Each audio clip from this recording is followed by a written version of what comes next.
এভাবেও ম্যাচ হারা যায়। জেতা ম্যাচ কিভাবে হারতে হয় তা যেন বাংলাদেশকে দেখে শেখা উচিত।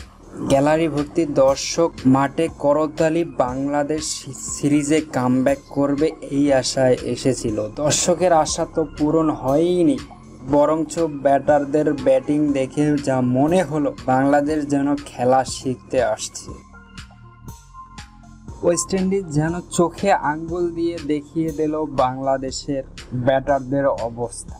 তানজিদ তামিমের 61 ছাড়া কারো খেলা দেখে মনে হয়নি তারা এই ম্যাচ জিততে চায়। তাদের ব্যাটিং অ্যাপ্রোচ দেখে কখনো মনেই হয়নি বাংলাদেশ জেতার জন্য খেলেছে। তানজিদ তামিমের 48 বলে 61 রান ছাড়া বাংলাদেশের কেউ জেতার জন্য খেলেছে বলে মনে হয়নি। শামীম পাটোয়ারি 2 বলে 1, জাকের 18 বলে 17 রান, হৃদয় 14 বলে 12 রান।